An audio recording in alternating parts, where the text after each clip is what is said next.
Alhamdulillah wassalatu wassalamu ala Rasulillah wa ala alihi wa sahbihi wa mawalah wa la hawla wa la quwwata illa billahi wa ba'du. Alhamdulillah, segala puja dan puji hanya milik Allah Subhanahu wa ta'ala. Salawat dan juga salam kita hadiahkan kepada Rasul kita Nabi besar Muhammad sallallahu alaihi wa ala alihi wasallam. Pagi menjelang siang ini kita akan membahas satu hadis Nabi yang di dalamnya ada 5 perkara, di mana 5 perkara ini amalan-amalan yang ringan tetapi memiliki pahala yang sangat besar sekali, baik yang kita akan dapati di dunia ataupun di akhirat. Hadis ini dikeluarkan oleh Imam Muslim dalam sahihnya dari sahabat Abi Hurairah radhiyallahu anhu. Nabi sallallahu alaihi wasallam bersabda, "Man naffasa am mu'minin qurbatan min qurabid dunya, naffasallahu anhu qurbatan min qurabi yaumil qiyamah. Wa man yassara ala mu'sirin yassarallahu alaihi fid dunya wal akhirah.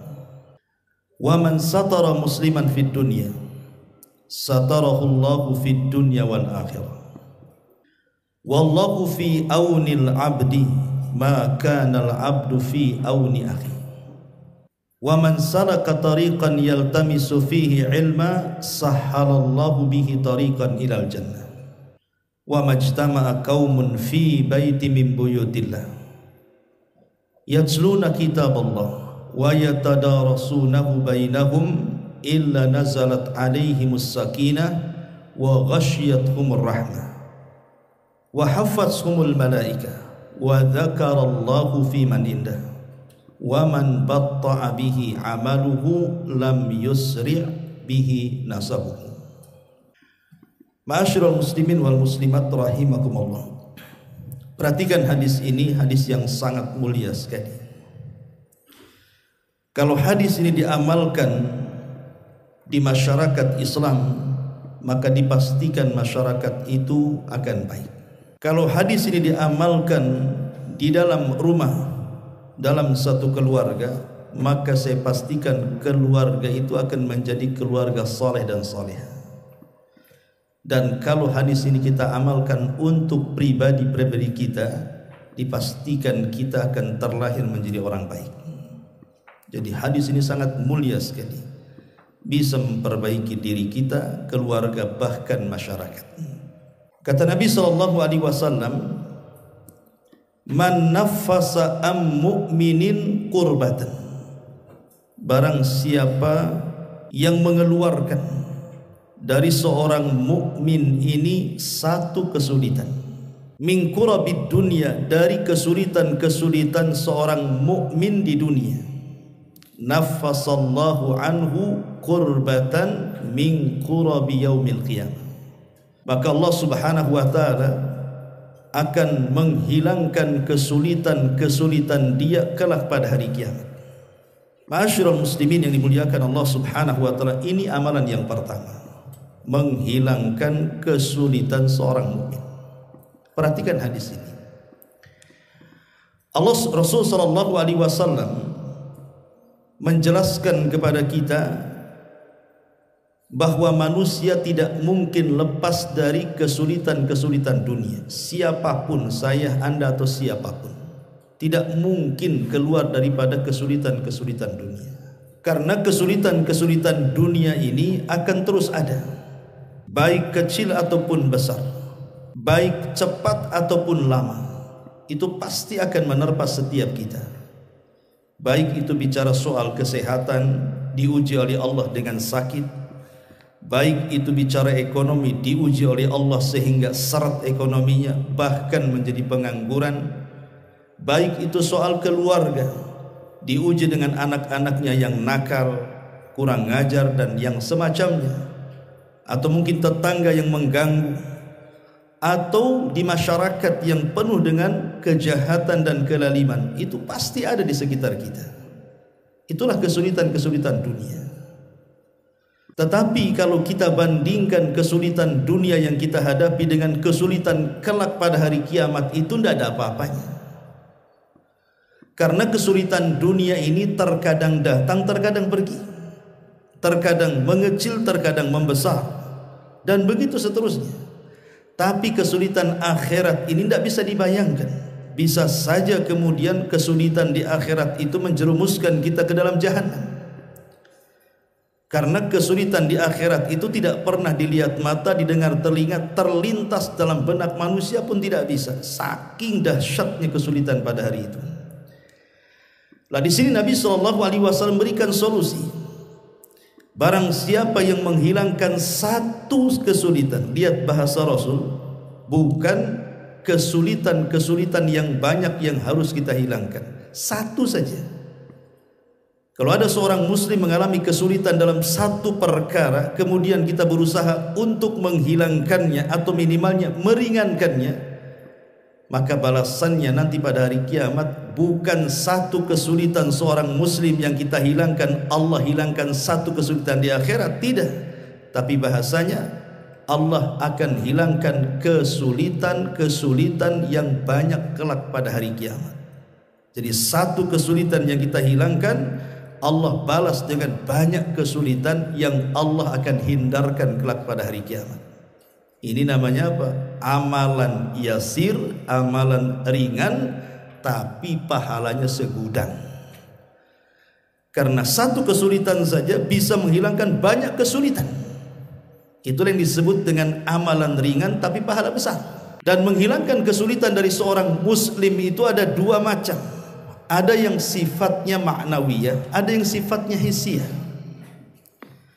Yang sifatnya ma'nawiyah ini tidak mesti dengan materi, tetapi bisa saja menghilangkan kesulitan pada orang lain itu mungkin dengan kalimat-kalimat yang baik, dengan nasihat-nasihat yang indah. Bukankah Rasul yang mengatakan al-kalimatu at-tayyibatu sadaqatun? Ucapan yang baik ini sedekah. Umpamanya ada saudara kita ini sedang dirundung dengan sebuah masalah. Biasanya kalau ada orang yang bermasalah itu kan pengen curhat tuh biasanya, biar plong lah minimalnya. Lah kemudian kita datang menghibur dia dengan kata-kata kita, dengan motivasi-motivasi kita, dengan kalimat-kalimat yang indah, yang santun, yang bisa melembutkan hatinya. Itu saja sudah bisa menghilangkan kesulitan orang. Umpamanya ada orang kena musibah, entah orang yang dicintainya meninggal dunia, kita datang takziah, kemudian kita hibur dengan kata-kata kita, kemudian dia tenang dengan kata-kata kita, itu sudah menghilangkan kesulitan dia. Atau mungkin ada orang sakit, kita tidak bisa memberikan materi, mungkin dana untuk berobat, beli obat ataupun ke rumah sakit. Mungkin kita bisa memberikan referensi lah kepada orang yang sakit itu. Oh, ada orang yang sakit sama dengan kamu, dia minum obat ini, herbal ini, herbal itu dan yang lainnya, dia sembuh. Akhirnya dia carilah obat-obatan yang kita isyaratkan itu. Itu saja sudah menghilangkan kesulitan orang itu.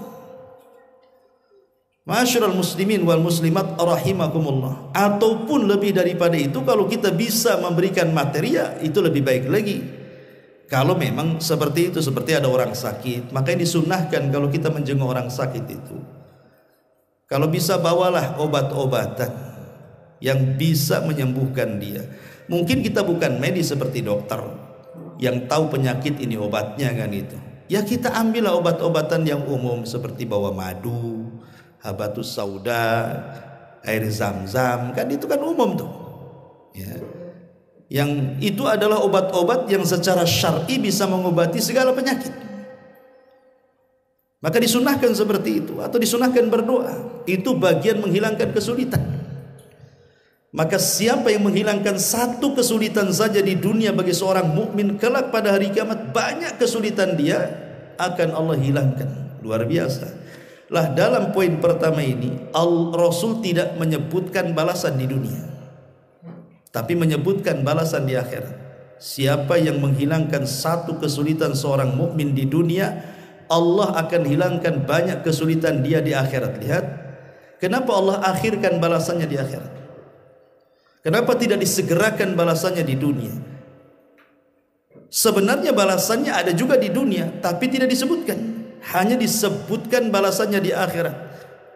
Karena besarnya keutamaan orang yang menghilangkan kesulitan orang itu. Makanya Allah akhirkan balasannya kelak pada hari kiamat. Saking agungnya masalah yang pertama ini, sehingga Allah akhirkan balasannya pada hari kiamat.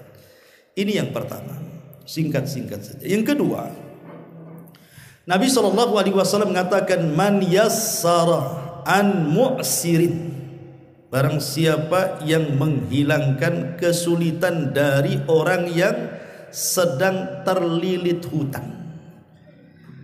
Yassarallahu fid dunya wal akhirah, maka Allah akan hilangkan kesulitan dia di dunia dan di akhirat. Nah, sekarang disebutkan kalimat dunia dan akhirat. Kalau poin pertama di akhirat saja, bukan berarti di dunia tidak ada balasan.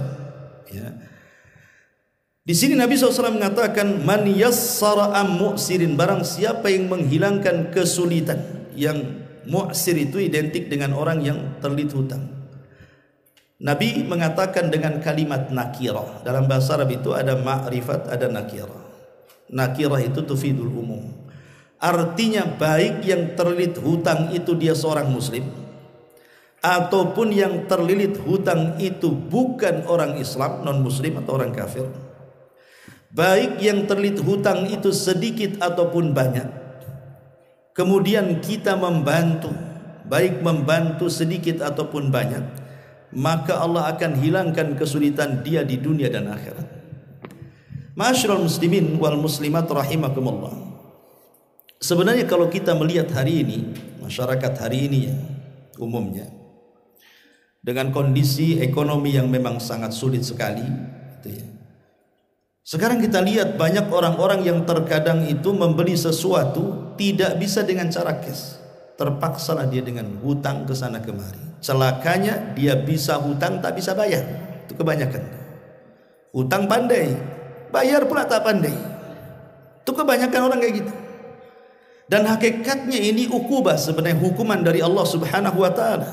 Kesulitan ekonomi itu hukuman dari Allah sebenarnya. Bisa saja karena kemaksiatan yang dilakukan kita, akhirnya Allah sulitkan ekonomi kita. Seperti hadis Nabi SAW ketika menasihati orang-orang muhajirin, apa kata Rasul? Ya ma'syaral muhajirin khamsun idzabtulitum bihinna wa a'udzu billahi an tudrikuhun. Wahai orang-orang muhajirin, perhatikan 5 perkara.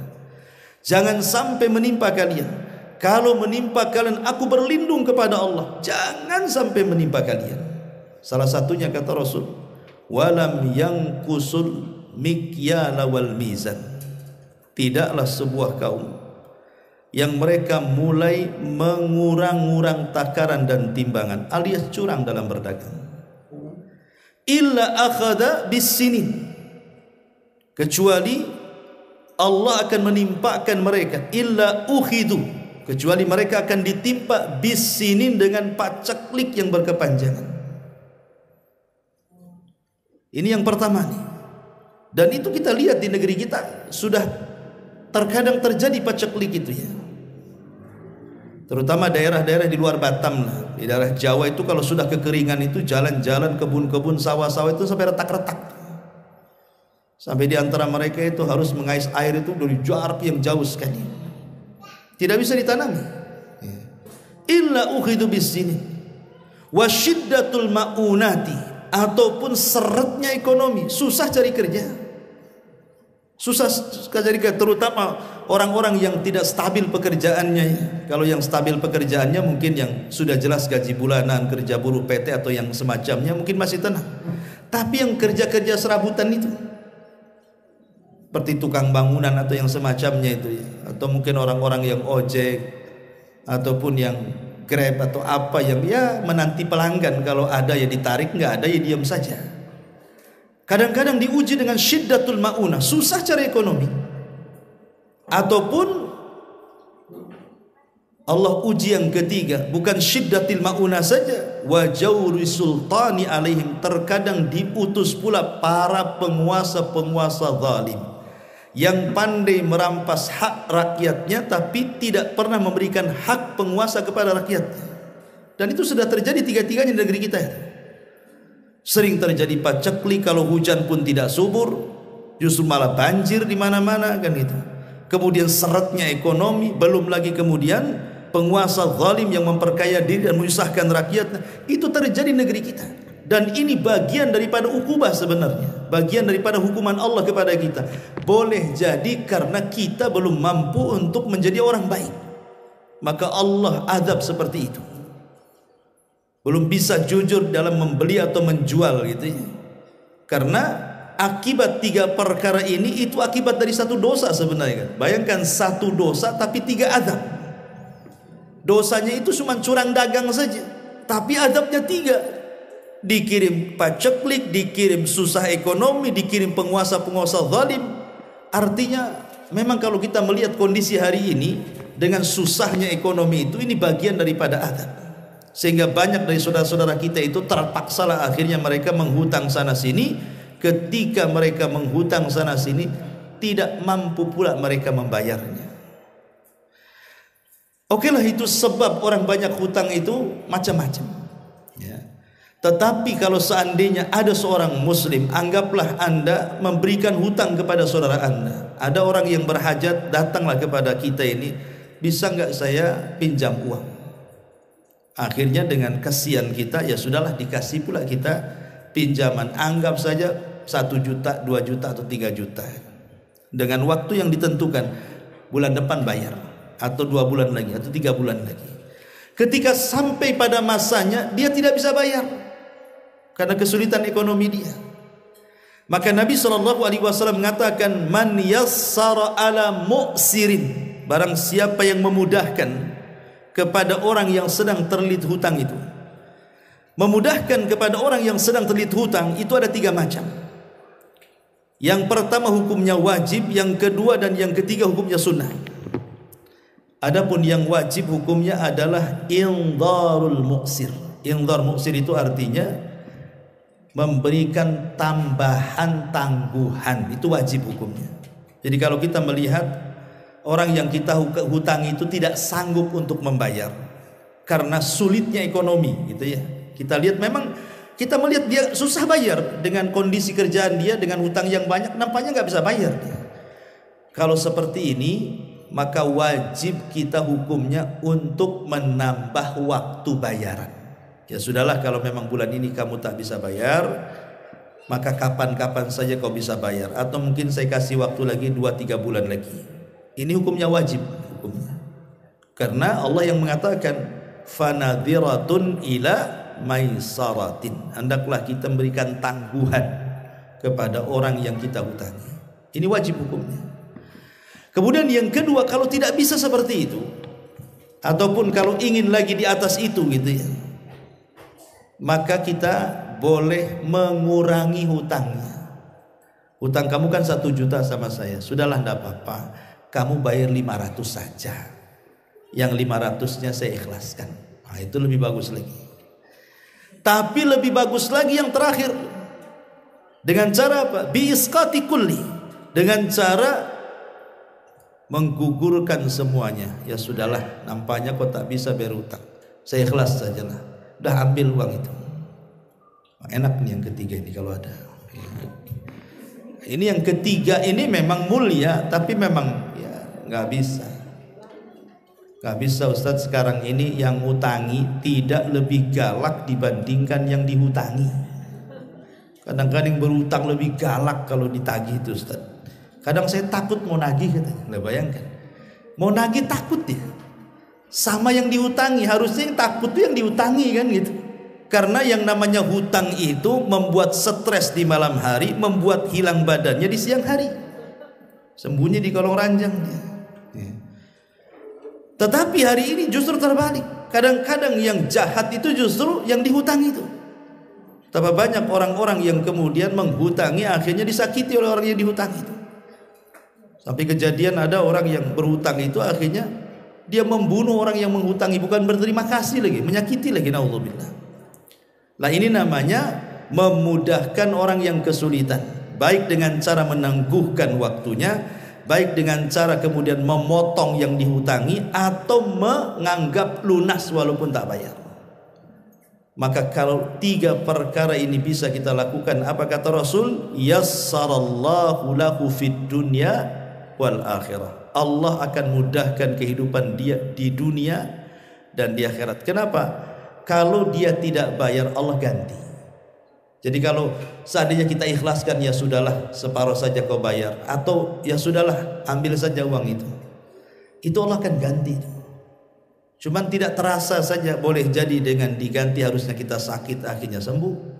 Tiba-tiba ekonomi kita kemudian melambung. Boleh jadi anak-anak yang tadinya nakal jadi soleh.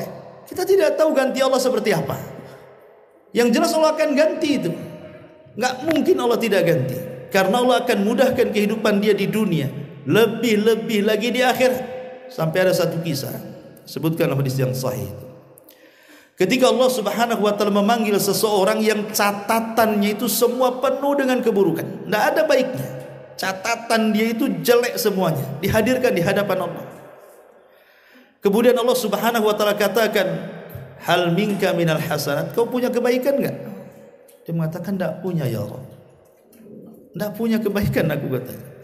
Illa kecuali dulu memang aku pernah kaya di dunia, dan aku punya umal pekerja. Pekerja ini punya hutang kepadaku. Ketika aku melihat dia tidak sanggup bayar, maka aku pun lepaskan hutang-hutang itu. Maka Allah mengatakan, sebagaimana engkau melepaskan hutang-hutang saudaramu, maka hari ini ku lepaskan semua kesalahanmu. Nah, ini menunjukkan bahwa bagaimana Allah Subhanahu wa taala akan mudahkan di dunia ataupun di akhirat. Ini yang kedua. Yang ketiga, Nabi SAW mengatakan, man satara musliman fid dunya, man satara musliman fid dunya satarahullahu fid dunya wal akhirah. Siapa yang menutup aib seorang muslim di dunia, maka Allah akan tutup aib dia di akhirat, di dunia dan di akhirat. Di zaman sahabat, ada sahabat namanya Utsman ibn Affan radhiyallahu anhu. Utsman ibn Affan radhiyallahu an pernah berkuasa, dan itulah khalifatul muslimin yang paling lama kekuasaannya. Kalau Abu Bakar 2 tahun, ya kan, Umar ya sekitar 10 tahun, Utsman ini yang lama. Nah, jadi Utsman itu dilaporkan oleh bawahannya bahwa ada sekelompok manusia yang sedang bermaksiat kepada Allah, bergerombol gitu.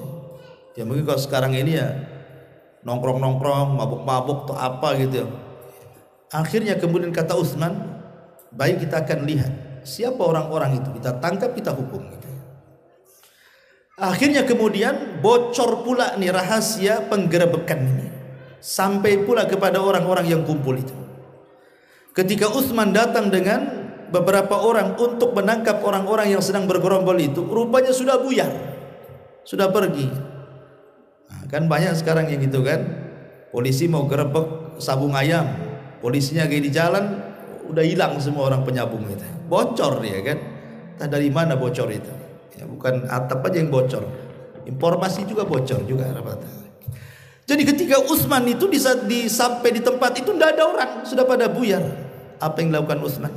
Alhamdulillah, katanya, aku tidak pernah tidak melihat kemaksiatan orang yang bermaksiat, katanya.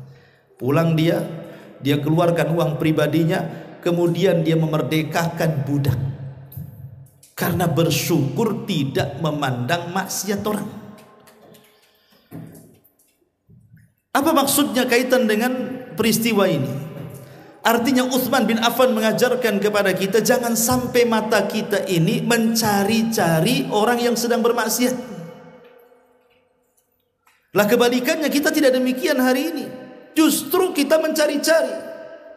Bahkan ada namanya koran ataupun televisi ataupun media-media atau YouTube hari ini itu memang sengaja dia membuka acara itu bongkar-bongkar aib. Cari itu di mana-mana aib artis ini, pejabat ini, pejabat itu. Memang dicari-cari, dikorek-korek tuh. Habis dapat berita, oh langsung diviralkan. Gimana ceritanya? Ini membongkar aib orang ini. Nggak boleh. Makanya saya nasihati ibu-ibu. Di Batam ini kan rata-rata lain dengan di kampung. Kalau rumah itu kan rumah kebun.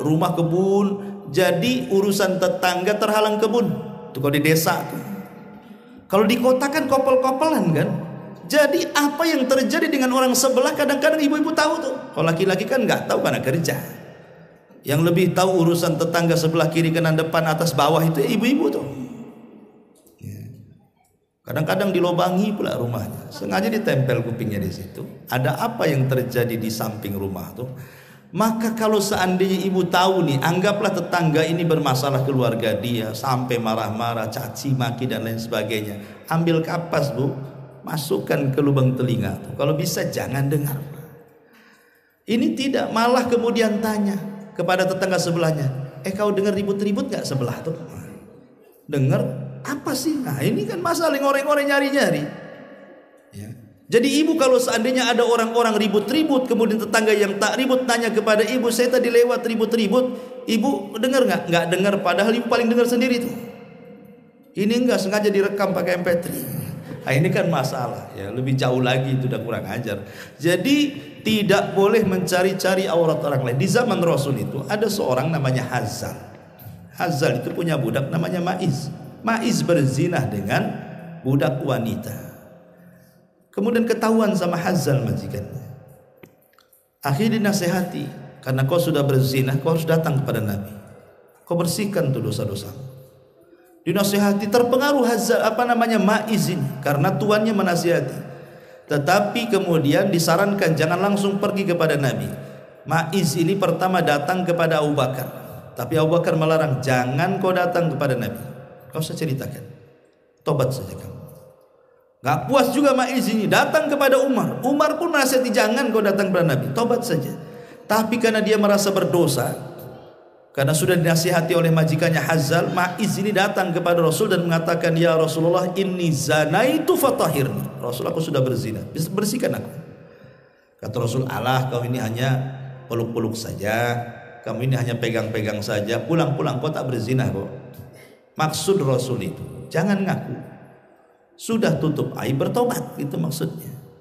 Tapi karena Maiz ini terus-terusan ngomong seperti itu dan minta dihukum, akhirnya Rasul mengatakan kepada sahabat, cek tuh kejiwaan si Maiz itu, jangan-jangan dia gila pula, atau dia mabuk, dia ngomong nyerocos nggak jelas. Akhirnya dicek, enggak, sehat Rasul, dia nggak pemabuk, dia nggak gila katanya. Akhirnya kalau begitu ya sudah, karena dia yang minta, dan ingat pengakuan itu sekuat-kuat dalil. Kalau orang sudah ngaku tidak perlu saksi. Saksi itu didatangkan kalau nggak ngaku, ya. Jadi tidak perlu saksi lagi kalau udah ngaku. Akhirnya kemudian ditegakkan hukum kudu. Kumpul sahabat, diikat si Maiz, dipendam selutut, ya nggak diikat, dipendam di tanah selutut, kemudian dilempari. Karena sakit lempar batu itu, kena batu-batu, nggak tahan Maiz ini. Padahal dia yang minta dihukum rajam. Ketika dilempari batu tak tahan, akhirnya dia berusaha keluar dari tanah. Setelah berhasil kabur dia. Dilempari para sahabat, kabur sampai gak ketemu si Maiz ini. Sahabat nyari ke sana kemari, tidak ketemu, sembunyi di mana si Maiz ini. Qadarullah pula, lewatlah Abdurrahman ibn Auf. Nampak Maiz lari, ditangkap sama dia, kemudian diikat. Setelah diikat di pohon, datanglah sahabat yang nyari tadi, sambil melempari batu, akhirnya dilempari sampai mati, terikat di pohon itu. Kabar ini sampai kepada Rasul. Rasul sedih. Dikumpulkan semua para sahabat, kenapa kalian kejar si Maiz, katanya. Biarkan dia kabur, katanya. Boleh jadi ketika dia kabur, akhirnya dia kapok, kemudian dia tobat. Ngapain kalian cari? Kata Rasulullah. Jadi Rasul malah marah gitu ya, yang ngejar-ngejar si Maiz. Kemudian Rasul memanggil si Hazal majikannya, ya Hazal, kenapa kau tidak tutup aib si Maiz itu? Kenapa kau sarankan pula datang kepadaku? Lihat bagaimana Nabi SAW berusaha menjauh, ya, dari aib manusia itu, tidak mencari-cari. Harusnya kita seperti itu. Bahkan Umar bin Khattab itu pernah mengumpulkan para sahabat banyak dan mengatakan, wahai para sahabatku, termasuk Ali di situ. Bagaimana menurut kalian kalau seorang pemimpin berjalan-jalan di malam hari, kemudian dia melihat ada orang berzina terlihat oleh kedua mata penguasa itu? Apakah perlu ditangkap dan dirajam? Atau kalau dia belum menikah perlu dicambuk dan diasingkan setahun? Memang ini Umar menceritakan dirinya sendiri tapi dengan bahasa umum. Jadi Umar itu malam-malam memang keluar, tampak ada orang berzina, dan itu bukan suami istri. Tapi Umar berusaha untuk menutup aibnya, tetapi dia coba meminta fatwa kepada para sahabat-sahabat yang lainnya. Kata Ali, ya Amirul Mukminin, apakah engkau ada saksi? Apakah penguasa itu ada saksi? Kata Umar, penguasa itu tidak punya saksi, hanya dia aja melihatnya. Maka kata Ali, jangan dihukum, tutup aibnya, katanya. Padahal yang melihat penguasa bisa saja namanya di penguasanya ditangkapkan itu. Kata Umar, kalau begitu dia mengatakan kadzaba aini, sadaqta wa kadzaba aini, engkau benar dan mataku yang telah berdusta. Padahal melihat betul, tapi dia mengatakan enggak melihat, ya. Berusaha untuk menutup aibnya. Jadi kalau ibu ini punya tetangga, anggaplah punya tetangga. Kalau malam-malam tuh habis isya keluar tetangga ini dengan pakaian yang tidak senonoh, anggap saja mungkin auratnya terbuka, pakai rok mini itu apa gitu kan, keluar malam-malam habis isya, nanti pulang pagi ibu kalau bisa menasihati, nasihati, tapi ibu ndak usah kemudian mencemarkan nama baik dia, tutup aib dia. Apalagi sampai mau menuduh nih, jangan-jangan perempuan ini nggak kerja, nggak beres ini. Masa kemudian bisa keluar dengan pakaian kayak gitu, subuh pulang pasti dia seorang pezina. Nggak boleh nuduh-nuduh seperti itu. Tutup aib dia. Karena kalau orang itu masih hidup, bisa saja di akhir hidupnya dia bertobat kemudian lebih baik daripada kita yang menuduh dia. Karena orang yang membongkar aib itu di dunia saja sudah Allah balas. Saya pernah bercerita di pengajian yang lain itu, ada seorang imam, dia masbuk. Kemudian setelah datang ke masjid rupanya sudah qomat. Yang menggantikan dia justru jemaah orang awam, karena nunggu imam lama. Akhirnya digantilah sama orang awam yang jemaah di situ. Rupanya baca surat tersilap-silap, salah-salah. Jadi imam ini membenarkan dari belakang karena dia masbuk kan. Ayat itu dibenerin, akhirnya diulang sama imam, salah lagi, dibenerin lagi, salah lagi, sampai berkali-kali di ayat yang sama itu dibenerin, salah lagi. Entah kenapa imam ini kemudian ngamuk dia. Akhirnya dia membatalkan sholatnya, sholat sendiri kemudian pulang. Diceritakan pula sama kawan-kawannya tentang, sambil mengejek diceritakan, itu gimana itu imam tadi itu katanya. Satu ayat saya benerin kok nggak beres-beres, sambil ketawa. Disebarkan aibnya di luar. Subhanallah, apa yang terjadi? Kama tadinu tudan. Sebagaimana engkau menceritakan aib orang lain, ingat Allah akan tampakkan aibmu. Sebulan setelahnya dia jadi imam. Kemudian dia baca surah Al-Fatihah. Subhanallah, Allah buat silap tuh baca Fatihahnya. Dibenerin sama makmum, salah lagi. Dibenerin sama salah lagi.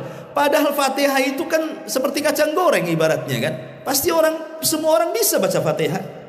Tapi karena dia sudah menjelek-jelekan bacaan Quran orang lain, akhirnya dia tersilap dalam surah Al-Fatihah, dibenerin tak bisa-bisa, aib, malu dia dibuatnya. Bayangkan. Jadi tutup aib saudara kita. Maka kalau kita menutup aib saudara kita, Allah akan tutup aib kita di dunia dan akhirat. Ini yang ketiga. Yang keempat, Nabi mengatakan, man salaka tariqan yaltamisu fihi ilman, hadisnya belum selesai. Wallahu fi aunil abdi ma kana al abdu fi auni akhi. Allah akan senantiasa menolong hamba-hambanya jikalau hamba itu terus menolong saudaranya. Subhanallah. Artinya pertolongan Allah itu akan bersama kita selama kita menolong saudara kita. Muamalah Allah dengan hamba itu akan senantiasa ada selama kita bermuamalah dengan baik kepada sesama hamba. Itulah kaidahnya. Kalau kita ini ingin terus baik dengan Allah, maka berbuat baiklah kepada hamba-hamba Allah yang lainnya. Kemudian yang ketiga, yang keempat, Rasul mengatakan man salaka tariqan, siapa yang berjalan di sebuah jalan. salaka tariqan, berjalan di sebuah tariq, di sebuah jalan. Yaltamis, dia mencari-cari, ilman, sebuah pengetahuan. Sahhalallahu bihi tariqan ilal jannah, Allah akan mudahkan jalan dia ke surga. Kalimat iltimas, yaltamisu fihi ilman, bahasa Arab itu iltimas itu biasa digunakan untuk orang yang buta yang mencari-cari sesuatu. Kalau ada orang buta, ya, kemudian dia nyari-nyari apa gitu kan, nyari makanan ke dapur atau nyari tongkat atau nyari apa, ya, itu dalam bahasa Arab disebut iltamasa. Ya, namanya orang buta mencari-cari itu kadang ya nemu yang sedikit, nemu yang banyak, nemu yang kecil, nemu yang besar, namanya orang buta. Ya, kadang-kadang dia umpamanya ke dapur, ya, mencari-cari ini cari itu, kan agak sulit orang buta itu. Terkadang dapat yang kecil, dapat yang besar. Artinya di sini barang siapa yang dengan kesungguhannya, karena orang buta itu kan mencari-cari pasti dengan kesungguhannya, karena dia nggak melihat masalahnya, dengan insting dia kan. Artinya barang siapa yang berjalan di sebuah jalan, yaltamis, mencari-cari dengan kesungguhan, baik yang dicari itu sedikit ataupun banyak dari ilmu syar'i, maka Allah akan mudahkan jalan dia ke surga. Seperti ibu bapak ini kan berjalan tuh ke sini, entah ada yang jalan, nggak ada jalan kakinya, jalan kakinya dari parkiran ke sini saja. Jadi siapa yang berjalan dari rumahnya untuk mencari pengetahuan, yaltamis, memang dia sungguh-sungguh ingin mencari ilmu itu, tidak ada niat lain ya Bu ya, bukan karena ingin ketemu kawannya boring di rumah, udahlah kita hadir aja di SSSS gitu ya, atau sekalian itu kan si Anu masih punya utang sama saya, biasa hadir tuh di SS itu, nah, sudah sekalian di situ ya. Jadi bukan itu, memang datangnya itu mencari ilmu, baik dapat sedikit ataupun banyak gitu ya. Mungkin dapat sedikit, alah itu Ustaz itu bolak-balik aja di situ saya pembahasannya, ya, dapat sedikit paling di situ nasihat-nasihat, baik sedikit ataupun banyak, maka Allah akan mudahkan jalannya menuju surga. Apa maksudnya? Orang yang datang ke majelis ilmu mencari pengetahuan agama, Allah mudahkan jalannya ke surga, itu maksudnya apa? Ulama mengatakan ketika memberikan syarahan kepada kalimat ini, bahwa kenapa orang yang mencari ilmu agama itu Allah mudahkan jalannya ke surga? Karena orang yang mencari ilmu itu dapat dua hidayah. Pertama hidayah di dunia, yang kedua hidayah di akhirat. Adapun hidayah di dunia, Allah akan mudahkan dengan ilmunya, Allah berikan taufik, sehingga dengan ilmunya dia akan mudah beramal saleh. Karena tahu ilmunya kan. Kalau orang nggak tahu ilmu, cuma mau beramal. Tapi kalau tahu ilmunya, Allah mudahkan dia untuk beramal dengan ilmunya. Yang kedua di akhirat, Allah mudahkan kepada hidayah ila siratil mustaqim, kepada jalan Allah yang lurus. Artinya Allah mudahkan proses semua yang ada di peristiwa-peristiwa kelak pada hari kiamat. Allah bisa mudahkan, mulai dari padang mahsyar, sampai ke hisab, sampai ke timbangan, sampai akhirnya ke siratal mustaqim, sampai akhirnya menuju surga. Allah mudahkan semuanya.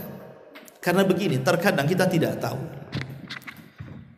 Dari bertahun-tahun ibu bapak belajar, hadir di majelis saya, hadir di majelis ustadz ini, ustadz itu, di majelisnya sini atau di majelis di mana gitu kan. Saya yakin mungkin ibu bapak itu kan tidak mesti hadir di sini saja, mesti di luar ada pengajian-pengajian yang dikelola ustadz-ustadz yang lainnya.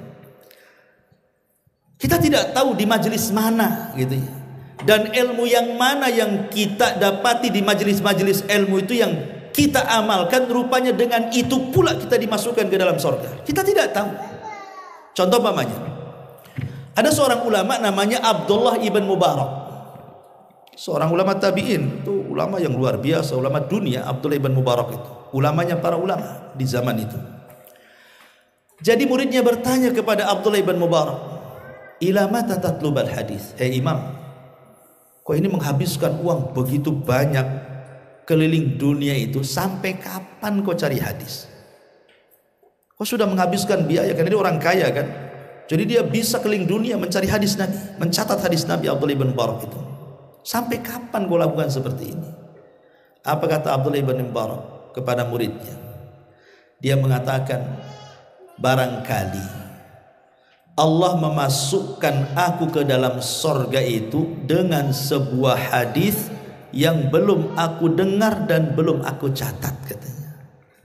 Jangan salah, boleh jadi dengan satu hadis itu Allah masukkan aku ke dalam sorga, tapi hadis itu belum ku dengar dan belum ku catat, makanya aku terus cari-cari halaqah hadis itu. Itu pentingnya hadir di majelis taklim itu. Boleh jadi mungkin adalah di pengajian kemarin atau hari ini atau mungkin nanti lagi ada sebuah pengetahuan yang baru diketahui kemudian diamalkan, boleh jadi itu pula yang memudahkan kita masuk surga. Contoh umpamanya Abi Dawud As-Sijistani. Abi Dawud As-Sijistani ini seorang pengeluar hadis. Maka kalau kita membaca hadis kan rawahu Abi Dawud, diriwayatkan Abi Dawud. Abi Dawud itu namanya Abu Dawud As-Sijistani. Satu hari dia sedang rihlah untuk talabul ilmi. Naiklah dia perahu karena harus nyebrang, ya, pakai perahu di tengah sungai. Rupanya Abi Dawud itu mendengar di tepian sungai itu ada orang bersin. Maka Abi Dawud mengatakan kepada yang punya kapal ini, bisa nggak kau antar aku ke orang yang bersin itu? Kata yang punya kapal, enggak bisa, ini sudah di tengah, kalau aku balik lagi ke situ habisin bensin saja, rugilah saya, katanya. Lanjut aja lah, kita sebentar lagi mau sampai, katanya. Kata Abi Dawud, bagaimana kalau ku tambah ongkosnya 1 dinar lagi? Oh, 1 dinar besar, karena dinar itu emas, kalau diemaskan 4 gram lebih. Kata yang punya perahu, oh kalau gitu maulah saya, katanya, kalau kau tambah 1 dinar. Akhirnya dikasih 1 dinar, tolong antarkan aku ke yang bersin itu. Diantarkan ke yang bersin. Sampai di depan orang yang bersin, Abi Dawud bertanya, apakah kamu tadi bersin? Iya. Kamu baca alhamdulillah enggak? Baca. Kalau begitu, yarhamukallah. Kemudian ngomong sama sopirnya, udah itu aja, kita pergi lagi. Bayangkan, hanya menjawab yarhamukallah, bayar 1 dinar, kemudian pergi lagi. Coba seandainya, ya, kita ada di jalan sini, di seberang jalan nampak ada orang bersin. Ibu bapak datangi, bersin tadi kamu pak ya? Iya. Baca alhamdulillah enggak? Bingung dia. Siapa kamu, katanya? Enggak baca alhamdulillah enggak? Baca yarhamukallah, kemudian pergi. Kira-kira kata bapak yang bersin itu apa tuh? Gila orang ini. Ngapain dia datang-datang cuman ngomong gitu saja. Tetapi akhirnya Abi Dawud ini, ada muridnya bermimpi, dimimpikan sama muridnya bahwa Abi Dawud telah membeli sorga dengan 1 dinar. Murid bermimpi itu bahwa Abu Dawud sudah membeli sorga dengan 1 dinar, karena gara-gara 1 dinar dia mengamalkan hadis Nabi SAW. Apabila seseorang bersin fahamidallah, kemudian dia memuji Allah, fashammidhu, kemudian menjawab bersinnya. Dan itu hak muslim, seorang muslim. Abi Dawud sudah membeli sorga dengan 1 dinar. Terkadang satu hadis yang kita amalkan itu pula yang menjadikan jalan kita ke sorga. Kita tidak tahu, ya, dari hadis yang mana yang kita amalkan itu, dari ilmu yang mana yang kita amalkan itu, yang dengan itu Allah mudahkan masuk sorga. Makanya jangan bosan-bosan hadir di majelis taklim. Karena walaupun mungkin pembahasannya diulang-ulang itu saja, terkadang orang hadir di majelis taklim itu bukan ingin pengetahuan saja, tapi ingin dapat berkah yang ada di majelis itu. Berkah supaya dosa-dosanya dihilangkan. Karena orang yang hadir di majelis taklim itu jangan lagi yang memang bermaksud datang. Memang dia ada niat ingin datang, ingin hadir di situ. Ini dia nggak bermaksud datang. Dia hanya mencari orang. Kebetulan orang itu ada di SS sedang ngaji. Akhirnya dia datang. Sebenarnya dia nggak ingin hadir di situ, karena orang yang dicari ada di situ. Akhirnya ikut duduk dia di situ. Jadi sahabat bertanya kepada Rasul, macam mana hukum orang itu? Dia nggak ada tujuan hadir ya Rasulullah, tapi dia nyari orang, akhirnya terpaksa duduk di situ. Apa kata Rasulullah? Humul qaumu la yashqa jalisuhum. Mereka adalah sebuah kaum yang tidak akan pernah teman duduknya mencelakakan dia. Artinya dia pun akan dapat keutamaan, digugurkan dosanya. Bagaimana yang memang tujuannya hadir, yang nggak ada tujuannya hadir saja, ya? Atau mungkin yang tujuannya hadir tetapi karena lelah tidur pula di situ. Dapat pahala, insya Allah dapat pahala. Tapi nggak dapat pengetahuan karena tidur kan. Orang tidur nggak dapat apa-apa. Ya, kecuali maksud dari rumah datang ke pengajian untuk tidur, ya lain ceritanya. Susah tidur saya, kayaknya di pengajian paling enak tuh tidur tuh. Itu tujuannya tidur, ya lain lagi ya ceritanya. Tapi yang jelas bahwa hadir di majelis taklim itu luar biasa pengetahuannya, karena Allah akan mudahkan jalannya. Kemudian yang terakhir kata Rasulullah, wa majtama'a qaumun fi baitin min buyutillah yatluna kitaballah wa yatadarasunahu bainahum illa nazalat alaihimus sakinah wa ghasyiyatuhumur rahmah wa hafathumul malaikah wa dzakarallahu fi man indah. Tidaklah sebuah kaum itu berkumpul di salah satu rumah daripada rumah-rumah Allah. Hadis ini mengisyaratkan apa? Tentang keutamaan bermajlis ilmu di masjid. Tapi dalam riwayat keutamaan ini tidak mesti thalabul ilmi di masjid, karena ada riwayat juga fi majlis, di sebuah majlis, ya kayak kita ini di majlis ya. Tetapi tentu afdoliyahnya kalau ngaji di masjid. Kalau kita afdolan ya, cerita afdolan tentu di masjid, di musola lebih baik lagi, karena bagaimanapun di situ rumah Allah. Tapi bukan berarti kemudian hadis ini tidak berlaku kepada orang yang bermajlis di luar masjid. Berlaku juga, karena ada riwayat yang lain fi majlisin, di sebuah majlis. Di situ dibacakan Quran, di situ dibacakan hadis, kemudian dipelajari Quran dan hadis di majelis itu. Apa yang terjadi? Maka dia akan banyak mendapatkan keutamaan. Pertama, ditebar rahmat di tengah-tengah mereka. Yang kedua, ditebar ketenangan di tengah-tengah mereka, zahiran wa batinan, baik zahir ataupun batin. Yang ketiga, sayap malaikat dikepak-kepakkan di atasnya sambil memintakan ampun kepada Allah akan dosa-dosa orang yang dihadir di majelis itu. Dan yang lebih hebat lagi adalah Allah akan menyebut nama kita yang hadir di sini atau di tempat lain di majelis-majelis ilmu di hadapan malaikat yang ada di langit sana. Nama kita akan disebut-sebut di hadapan Jibril, Mikail, Israfil dan seluruh malaikat yang ada di langit oleh Allah, kemudian dipuji-puji nama kita. Luar biasa. Hanya hadir di sini di langit dipuji-puji nama kita. Jadi dari sini juga tentang keistimewaan orang yang hadir di majelis taklim juga. Allah akan berikan 4 keutamaan yang luar biasa. Itulah amalan ringan tapi pahalanya besar. Cukup duduk di majelis taklim tetapi memiliki 4 amalan tadi. Dan Allah tutup hadisnya, wa man batta'a bihi amaluhu lam yusri' bihi nasabu. Bahwa yang lambat amalnya tidak bisa dikejar nasabnya. Hari ini kita lihat di medsos polemik soal nasab Ba'alwi itu, wah rame di medsos itu. Ya, ada yang mengingkari, ada yang kemudian menetapkan. Masing-masing punya hujah, masing-masing saling menghujat. Sebenarnya kita gampang.